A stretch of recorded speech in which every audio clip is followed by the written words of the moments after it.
오늘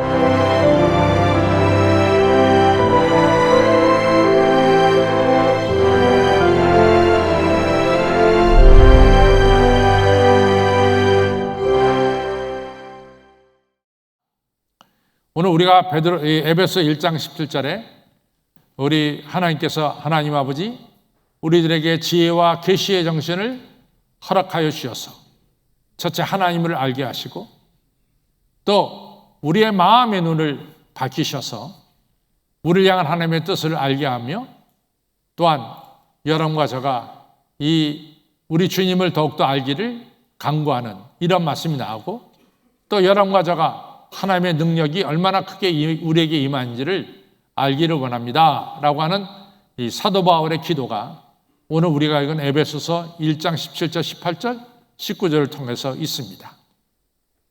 오늘 이 시간 베드로의 기도처럼 이 사도 바울의 기도처럼 우리 하나님께서 여러분과 저에게 지혜와 계시의 정신을 주시기를 바랍니다.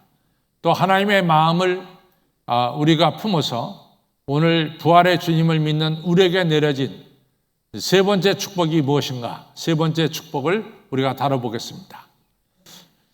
우리가 마태, 마가, 누가복음을 보는데 마태, 마가, 누가복음의 주제가 뭐냐? 주제가 뭐냐 할 때 주제는 하나님의 나라입니다.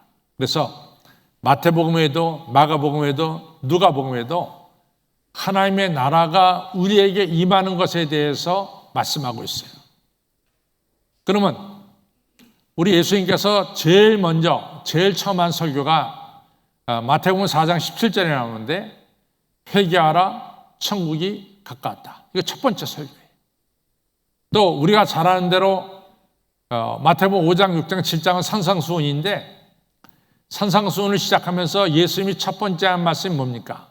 심령이 가난한 자는 복이 있나니 천국이 저희 것이며 라고 해서 하나님의 나라에 대해서 말씀하고 있습니다. 그러면 부활하신 예수님이 오늘 우리에게 주는 세 번째 축복은 뭘까? 그것은 바로 우리 안에 하나님 나라가 세워지는 거예요. 그것이 바로 우리 부활하신 예수님께서 우리에게 주시는 축복입니다.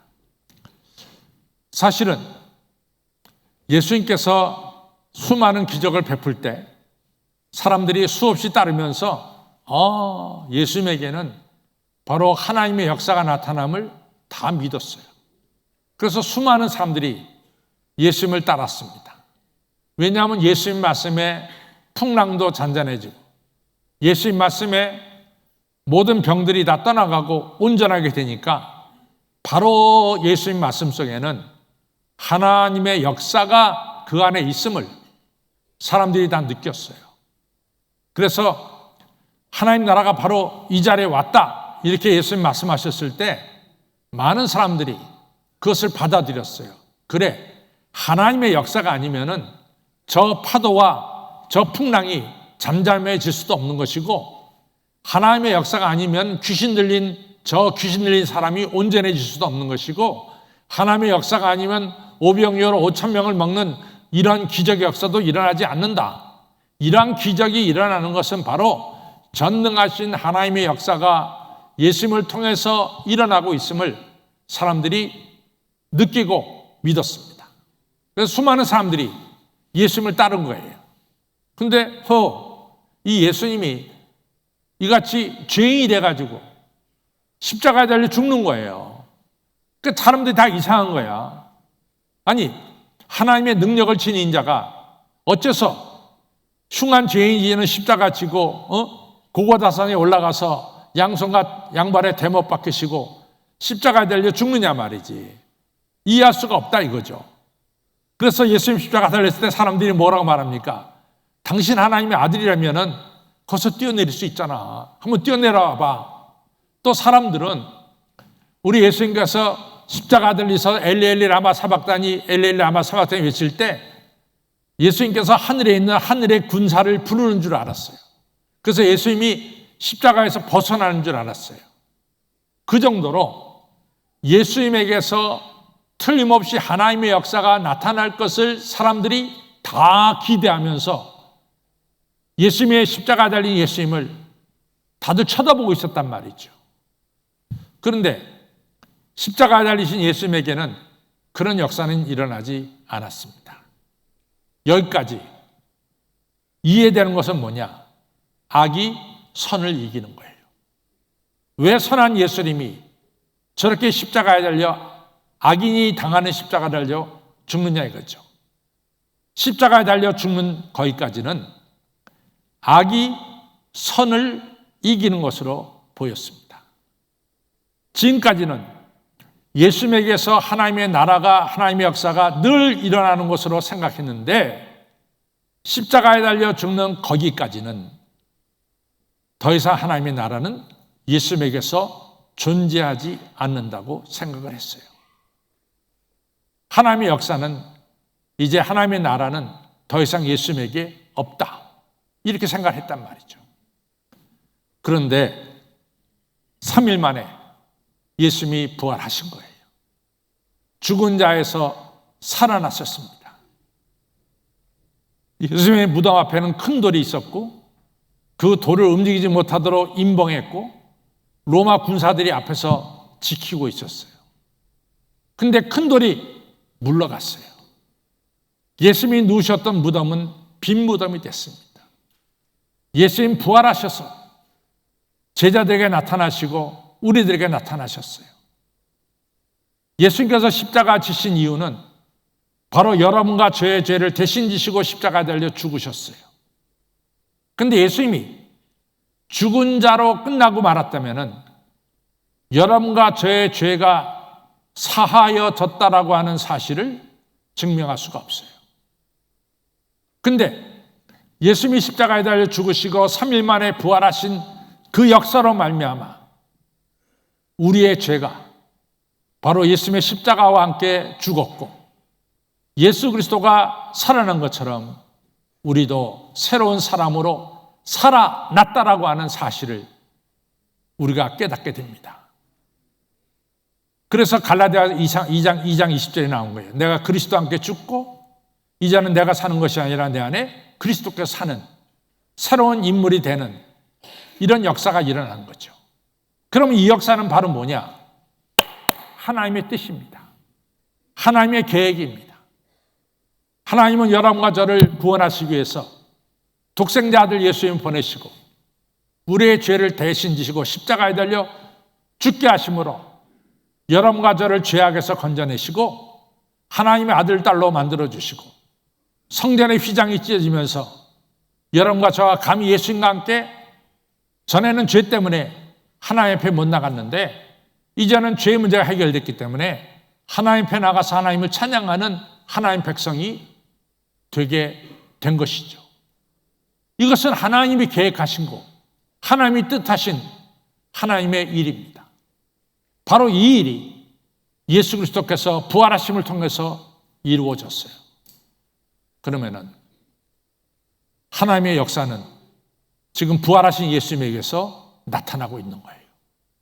부활하신 예수님에게서 하나님의 나라는 바로 보여지고 있는 것이죠. 그래서 부활하신 예수님이 우리에게 주는 것은 뭐냐? 마태, 마가, 누가가 주제로 삼고 있는 하나님의 나라가 바로 우리 가운데 임하고 있고 하나님의 나라가 우리 가운데 역사하고 있다, 이런 사실입니다. 그러면 여러분들 좀 궁금할 거예요. 목사님 자꾸만 하나님 나라 하는데 하나님 나라라는 게 뭐냐? 이 근본적으로 하나님 나라라는 게 뭐냐? 하나님 나라, 하나님이 다스리는 것이 하나님 나라예요. 하나님이 다스리는 것. 그 다음에 하나님 나라는 하나님의 다스림을 받는 여러분과 저가 하나님을 찬양하고 예배하고 하나님 말씀에 순종하는 것이 하나님의 나라다, 그 말이에요. 저 따라서 하나님의 나라는 하나님이 다스리는 것이고 하나님의 다스림을 받는 자들이 하나님을 찬양하고 하나님을 예배하고 하나님 말씀에 순종하는 것이다. 그러면 하나님 나라가 정리가 되겠죠. 그래서 우리 교회를 가르쳐서 뭐라고 말합니까? 천국의 출장소다, 그 얘기예요. 교회는 뭡니까? 예수님의 몸된 교회죠. 여기서 우리 교회는 누가 다스립니까? 하나님이 다스리죠. 우리 교회 이 자리에 모여 있는 것은 왜 모여 있습니까? 하나님을 찬양하기 위해서, 예배드리기 위해서 모이고 있죠. 여러분과 제가 이 예배를 드리면서 어떤 결단합니까? 우리는 하나님 말씀에 순종하는 사람이 되어야 되겠다. 이런 결단을 자연스럽게 하게 된단 말이지. 그래서 교회를 가리켜서 뭐라고 말하냐면 천국의 출장소다. 천국이 이곳에 출장 왔다. 이런 얘기예요. 또 여러분과 저가 하나님을 섬기고 있고 우리 주님을 우리 안에 모시고 여러분과 저가 하나님 말씀에 순종하고 있다면 우리 안에는 뭐가 이루어지고 있어요? 하나님 나라가 이루어지는 거죠. 또 여러분들 가정에 우리 가정의 주인은 하나님이시고 우리 가정은 무엇보다 하나님 말씀에 순종하며 하나님을 예배하는 가정이다. 그때 여러분들의 가정은 뭡니까? 천국이 되는 거예요. 바로 하나님 다스리시고 하나님을 찬양하고 하나님 말씀을 순종하는 것이 천국이에요. 자, 보십시오. 예수님 십자가 달릴 때 제자들이 다 예수님 곁을 다 떠났어요. 근데 저들이 이제 부활하신 예수님이 찾아가서 다 부활신앙을 주시고 또 베드로와 이런 사람들이 성령 받고 이제 복음을 증거합니다. 사도행전 4장에 보면은 그 당시 이스라엘 사회, 유대 사회의 종교적인 문제를 다스린 자들이 누구냐면 대제사장들과 서기관들이. 이 대제사장과 서기관들이 베드로와 요한을 불렀어요. 그리고 때렸어요. 야, 너희들 내가 예수에 대해서 말하지 말라 그랬는데 어째서 너희들은 예수에 대해서 말하느냐 말이야. 때리면서 말하기를 다시는 예수에 대해서 말하면 더 심한 벌을 내가 너희들에게 내리겠어. 그러니까 다시 입 밖에 뭐 예수가 죽었다가 부활했다 이딴 얘기 하지 마라. 대제사장과 서기관들이 엄하게 베드로와 요한을 단단히 이제 말을 했습니다. 그때 베드로 요한이 뭐라고 말합니까? 여러분들 그 대제사장들에게 말하는 거예요. 당신들 하나님 앞에서 내가 하나님 말씀 듣는 것이 옳습니까? 아니면 당신들 말 듣는 것이 옳습니까? 나는 하나님 앞에서 하나님 말씀 듣는 것이지 당신 말 듣지 않습니다. 그랬어요. 여러분, 베드로, 요한, 야고보 이런 제자들이 지금 눈에 보이는 권력은 누구예요? 바로 대제사장과 서기관들과 로마의 총독이에요. 근데 이 사람들이 눈에 보이는 권력의 말에 순종합니까? 아니면 눈에 보이지 않는 하나님의 말씀에 순종합니까? 하나님 말씀에 순종하는 거죠. 그러니까 베드로, 요한, 야고보는 하나님 나라 백성이 되는 것이죠. 그리고 그 안에 뭐가 이루어져요? 하나님 나라가 이루어지는 것이죠. 그렇습니다. 그래서 부활하신 예수님이 우리에게 주신 오늘 부활 후 세 번째 주일의 축복은 바로 하나님이 다스리는 우리 교회, 하나님이 다스리는 내 삶, 하나님이 다스리는 우리 가정, 하나님이 다스리는 내 사업장이 되는 이런 축복을 받습니다. 그런데 왜 여러분들이 또 저나 이 하나님 나라 다스린다는 것에 대해서 동의도 하면서 아 그래 하나님 나라가 다스리는 것 말씀을 들어보니까 맞는 것 같아 그러면서도 100% 동의를 사실은 잘 못하고 있어요. 여기 아주 중요한 의미가 있습니다. 중요한 의미가 있습니다. 하나님 나라는 예수 그리스도를 통해서 이 땅에 왔습니다. 하나님 나라가 왔어요.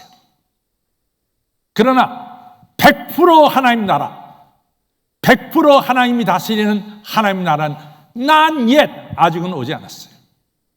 이게 아주 중요한 얘기입니다. 하나님 나라는 우리에게 왔어요. 그러나 100% 하나님 다스리는 나라는 아직은 우리에게 100%로 오지 않았어요. 그것이 오늘 우리의 현실입니다. 자, 예를 들자면은 여러분과 저가 이제 이 하나님에 대한 지식이 있어요. 그렇죠? 하나님 누구시냐? 창조주 하나님이시고 하나님은 생명의 주인이시고 하나님은 오늘도 만물을 주관하신 하나님이십니다. 물어보면 다 대답해. 또 예수 그리스도는 누구시냐? 하나님의 독생자시고 우리의 죄를 대신 지시고 십자가에 달려 죽으시고 죽은 자 가운데 3일 만에 부활하시고 오늘은 부활하셔서 승천하셔서 예수님 우편에 계신 분입니다. 여러분과 저가 하나님에 대한 지식이 있고 또한 예수 그리스도에 대한 지식이 있습니다. 근데 한 가지 분명한 것은 여러분과 저가 하나님에 대한 지식, 예수 그리스도에 대한 지식이 완벽합니까? 여러분과 저가 하나님을 완벽하게 알고 있어요? 예수 그리스도에 대해서 완벽하게 알고 있어요? 누가 저한테 강 목사는 40년 넘게 목회했으니까 당신은 하나님에 대해서 완전히 알고 있어? 라고 물어보면 No! 저는 그냥 완전히 알고 있지 못해요. 제가 알고 있는 부분은 한 부분입니다. 완전하게 알고 있지 못해요. 여러분과 똑같아요. 여러분과 제가 하나님을 아는 지식이 완전하지 못해요. 그래서 고린도전서 13장 12절에 우리가 지금 거울을 보는 것 같이 우리가 희미하게 우리 주님을 보고 있습니다. 그러나 그때에는 우리가 얼굴과 얼굴을 보는 것처럼 우리 예수님을 확실하게 볼 것입니다. 지금은 내가 하나님에 대해서 부분적으로 알고 있습니다. 그러나 그날에는 예수님이 나를 완벽하게 아는 것처럼 저도 예수님을 완벽하게 알게 될 것입니다. 그것이 바로 고린도전서 13장 12절에 그날이란 뭡니까? 예수님이 재림하시는 날, 예수님이 이 땅에 다시 오시는 날, 그날을 가리키는 거죠. 여러분과 저는 예수님에 대해서 완전하게 알고 있지 못해. 그러나 여러분과 저는 지금도 노력하고 있어요. 어떤 노력을 하냐? 예수님을 아는 일과 믿는 일에 하나가 되어 온전한 사람이 이루어 그리스도의 장성한 분량에 이르도록 오늘도 여러분과 저는 하나님을 더 알기를 원하고 예수님에 대해서 알기 위해서 이 시간 예배드리고 성경 공부하고 있다. 그 말이에요. 또 하나, 우리가 틀림없이 부활하신 예수님으로 말미암아 변화가 됐어요. 변화된 건 사실이에요. 그렇기 때문에 이 주일날 이 시간에 모여서 예배드리는 거예요. 변화된 건 사실이에요. 여러분들, 여러분과 제가 변화됐어요. 오늘도 여러분과 저는 예수 그리스도를 닮아가는 그런 성수의 과정이 있어요. 그렇다고 해서 여러분과 저는 완전히 그리스도의 영광을 드러내고 하나님의 영광을 드러내는 하나님의 아들과 딸이 되었느냐? 지금? No, 아직은 안 됐어요. 아직은 안 됐어요. 그러나 우리가 변화된 것은 사실이야. 자신은 절대로 변화된 것이 없다 라는 사람 손 들어보세요. 없어요. 여러분들 정말로 우리가 변화됐대도, 변화의 과정 속에 여러분과 저가 있대도 그렇습니다. 우리 완벽하지 못하지만 변화의 과정 속에 있어요. 사도 바울도 마찬가지예요. 사도 바울이 로마서 7장에 이런 얘기 하잖아요. 제가요 좀 선하게 살려고 오늘 아침에 내가 선을 행하겠다고 마음에 다짐을 했어요. 내가 선하게 산다, 이 목표를 정하고 아침 먹고 출근했습니다. 근데 저녁에 와서 퇴근해 보니까 내가 원하는 선을 행치 않고 원치 않은 악을 행했어요. 그래서 내가 내 자신을 좀 들여다보니까 글쎄 제 안에 또 다른 법이 있지 않습니까? 원하는 선을 행하지 않고 원치 않는 악을 행하게 하는 또 다른 법이 내 안에 있는 것을 내가 깨달았어요. 그것이 사도 바울이 로마서 7장에서 고백한 거잖아요. 오라 공고한 사람이로다. 누가 나를 이 공고한 자리에서 구원해내랴. 그렇습니다. 여러분과 저는 오늘도 예수 그리스도를 닮아가는 과정에 있지, 우리가 100% 완벽하게 예수 그리스도를 닮아가는 그러한 자리는, 그러한 사람은 아닙니다. 그러나 분명한 사실은 우리 예수님께서 재림하시는 날, 우리 예수님께서 재림하시는 날, 여러분과 저는 예수 그리스도와 똑같은 영광스러운 존재로 변화될 것을 우리는 알고 있습니다. 알고 있습니다. 왜? 우리 예수님께서 말씀해 주셨어요. 그날이 되면 여러분과 저는 예수 그리스도와 똑같은 영광스러운 존재가 되는 거예요. 교회도 마찬가지입니다. 제가 교회를 하나님의 출장소라고 말했어요. 천국이 있는 교회가 바로 교회죠. 근데 그렇다고 해서 교회가 완벽합니까? 오늘 우리 교회가 완벽하냐 말이죠. 완벽하지 않습니다. 우리 교회는 물론 하나님이 다스리는 교회지만 그래도 교회 한 부분에는 세속적이고 세상이 다스리는 부분들이 있어요. 교회는 이제 머지않은 날 우리 예수님 재림할 때 바로 새 예루살렘 교회가 바로 우리 교회에 이루어질 줄로 믿습니다. 새 예루살렘 교회는 어둠이 없어요. 빛만 가득해요. 어디서나 영광의 빛으로 채워진다라고 요한계시록 22장은 말씀하고 있습니다. 그렇습니다. 하나님 나라가 왔어요. 우리 안에. 누구를 통해서? 예수 그리스도를 통해서. 예수 그리스도를 통해서 우리는 하나님의 다스리심을 하나님의 다스리심이 아니면 죽은 예수님이 살아날 수가 없습니다. 하나님이 다스렸기 때문에 죽은 예수님이 살아나시고 우리에게 하나님의 뜻, 우리의 죄가 사함받고 우리가 거룩한 사람이 되고 하나님의 자녀가 되는 하나님의 뜻이 바로 하나님의 다스림 속에서 이루어지는 것이죠. 그래서 여러분과 저는 하나님을 알게 되었고 예수님을 알게 되었지만 그러나 100% 알고 있지는 못해요. 여러분과 저가 당연히 변화되었지만 아직도 우리 안에는 악한 것들이 있어요. 100% 영광스러운 존재가 된 것이 아닙니다. 물론 우리 교회는 천국의 출장소 하나님 다스리는 교회지만 그래도 부족한 부분이 있어요. 그러나 우리 예수님이 재림하시는 그날에는 여러분과 저는 예수 그리스도를 얼굴과 얼굴로 볼 것이고 예수 그리스도의 영광이 우리에게 임해서 우리는 똑같이 예수 그리스도와 영광스러운 존재가 될 것이고 또 우리 교회는 새 예루살렘 교회처럼 하늘빛이 가득한 교회가 될 줄로 믿습니다. 그럼 세 번째로 우리가 재림의 주님이 이 땅에 오시는 날까지 재림의 주님이 이 땅에 오시는 날까지 여러분과 저는 어떻게 해야 되느냐 중요한 겁니다. 예수님께서는요 이 땅에 오시기 재림의 주님으로 오시기 전까지 계속해서 우리에게 역사하세요. 그것은 뭐냐면 부활하신 예수님을 모시고 살도록 오늘도 우리 예수님은 이 시간도 역사하십니다. 예수님의 제자들이 두려워 떨 때 예수님이 찾아가서 두려워하지 말아라. 평강이 너에게 있을지어다. 성령을 받아라 말씀하셨어요.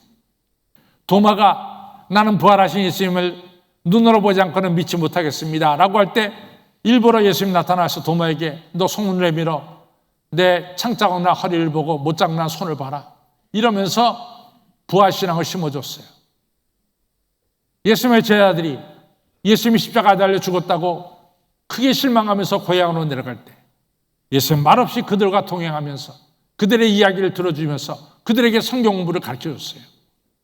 그러면서 날이 어두워졌을 때 그들을 데리고 음식점에 가서 떡을 뗄 때 그들의 눈이 밝아져서 바로 지금까지 동행하신 분이 부활하신 예수님을 분명히 깨닫고 부활신앙을 가지게 됐습니다.